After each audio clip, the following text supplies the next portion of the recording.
சென்னை அண்ணா பல்கலைக்கழக வளாகத்தில் 23ஆம் தேதி இரவு இருள் சூழ்ந்த பகுதியில் சீனியர் மாணவர் ஒருவர் விடுதியில் தங்கி படிக்கின்ற ஜூனியர் மாணவியுடன் தனிமையில் எல்லை மீறி பேசிக் கொண்டிருந்ததாக கூறப்படுகிறது. இதனை புதர் மறைவில் இருந்து செல்போனில் வீடியோ எடுத்த மர்ம நபர் அந்த வீடியோவை காட்டி மாணவரை விரட்டிவிட்டு மாணவியிடம் பாலியல் அத்துமீறலில் ஈடுபட்டுள்ளான். போலீசில் புகாரளித்தால் வீடியோவை வெளியிட்டு விடுவதாக மிரட்டிச் சென்றுள்ளான். முதலில் புகாரளிக்க தயங்கிய அந்த மாணவி தனக்கு நேர்ந்த கொடுமை குறித்து தனது பெற்றோரிடம் விவரித்திருக்கிறார். நாங்கள் துணை இருக்கிறோம் என்று பெற்றோர் கொடுத்த தைரியத்தில் கோட்டூர்புரம் காவல் நிலையத்தில் 24ஆம் தேதி மாலையில் புகாரளித்தார். தன்னை வன்கொடுமை செய்த கொடூரனிடம் தனக்கு அந்த 3 நாட்கள் விட்டுவிடுங்கள் என்று கெஞ்சி கதறியதாகவும் அதனை கேளாமல் அவன் மூர்க்கத்தனமாக நடந்து கொண்டதாகவும் கூறி அவர் கதறி எழுதார்.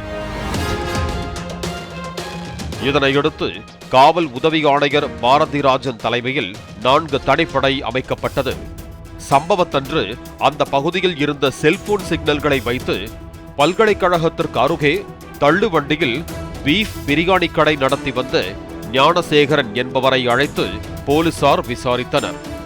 தான் இயற்கை உபாதையை கழிக்க சென்றதாகவும் பல்கலைக்கழகத்தின் பின்பகுதியில் சுவர் இடிந்திருக்கும் பகுதி வழியாக எளிதாக எந்த தடையுமின்றி பல்கலைக்கழகத்திற்குள் சென்று வந்ததாகவும் ஞானசேகரன் தெரிவித்தது போலீசாருக்கு கூடுதல் சந்தேகத்தை ஏற்படுத்தியது.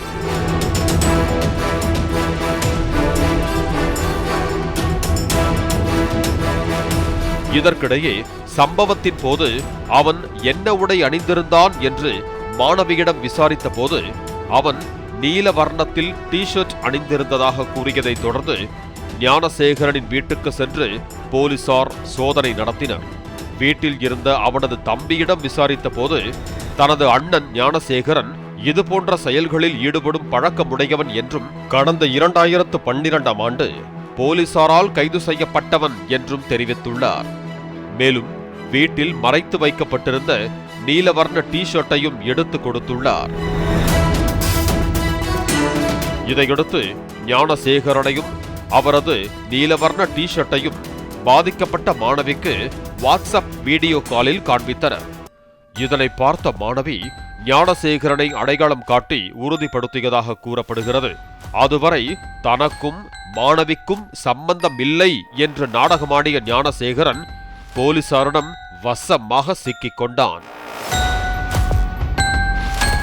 ஞானசேகரனுக்கு 2 மனைவிகள் என்றும் அதில் ஒருவர் அண்ணா பல்கலைக்கழகத்தில் ஒப்பந்த அடிப்படையில் பணியாற்றி வருவதும் அதனால் அடிக்கடி மனைவியை அழைத்து வர அண்ணா பல்கலைக்கழகத்திற்கு சென்று வருவதை வாடிக்கையாக கொண்டுள்ளதும் இதனால் காவலாளிகளுக்கு பழக்கம் ஏற்பட்டதாகவும் கூறப்படுகிறது.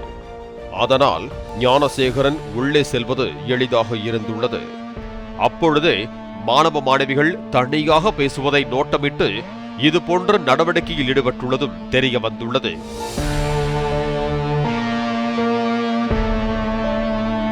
இதையடுத்து ஞானசேகரனை கோட்டூர்புரம் போலீசார் பாலியல் வன்கொடுமை வழக்கில் கைது செய்தனர். மாலை மற்றும் இரவு நேரத்தில் மனம் விட்டு பேச தனியாக ஒதுங்கும் பல்கலைக்கழக காதல் ஜோடிகளை குறிவைத்து புதரில் மறைந்திருந்து வீடியோ எடுத்து மிரட்டி பணம் பறிப்பதை ஞானசேகரன் வாடிக்கையாக செய்து வந்ததாகவும் தனது திருமணத்திற்கு முன்பாக இதுபோன்ற சம்பவங்களில் ஈடுபட்டு 3 ஆண்டுகளில் 9 வழக்குகளில் சிக்கியதாகவும் கூறப்படுகிறது. வழக்கு விசாரணையின் போது கழிவறையில் வழுக்கி விழுந்த ஞானசேகரனுக்கு ஒரு கை மற்றும் ஒரு காலில் எலும்பு முறிவு ஏற்பட்டதாக கூறிய போலீசார் ராயப்பேட்டை மருத்துவமனைக்கு அழைத்து சென்று மாவு கட்டு போட்டு விட்டனர்.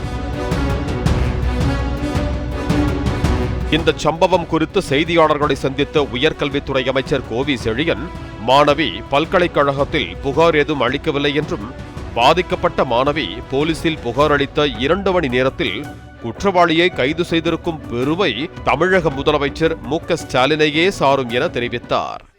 இன்று காலை காவல்துறையிடம் அதற்கான புகார் மனு அளிக்கப்பட்டு மனு அளிக்கப்பட்ட ஒரு 2 மணி நேரத்திற்குள்ளாக துரித விசாரணைக்கு உத்தரவிட்டு சிசிடிவி கேமரா போன்றவர்களையும் சந்தேகப்படக்கூடியவர்களும் உடனடியாக கைது செய்து கைது செய்யப்பட்டவருடைய படத்தை காணொளி மூலம் அந்த மாணவிக்கு காட்டி இவர்தானா என உறுதி செய்து அவரை சிறையில் அடைத்திருக்கக்கூடிய துரித நடவடிக்கை எடுத்த பெருமை தமிழ்நாட்டு முதலமைச்சரை சாரும். இந்த சம்பவத்தின் எதிரொலியாக அண்ணா பல்கலைக்கழகத்திற்குள் தனியார் பாதுகாவலர்களுடன் இனி போலீசாரும் பாதுகாப்பு பணியில் ஈடுபடுத்தப்படுவார்கள் என்று அறிவிக்கப்பட்டுள்ளது. ஞானசேகரனின் செல்போனில் அமைச்சர்களுடன் இருக்கும் புகைப்படங்கள் சில இருந்த நிலையில் அவன் திமுகவில் மாணவர் அணியில் இருப்பதாக போலீசாரிடம் கூறியுள்ளான். பாலிமர் செய்திகளுக்காக செய்தியாளர்கள் கதிரவன், சரவணகுமார் மற்றும் வேல்ராஜ்.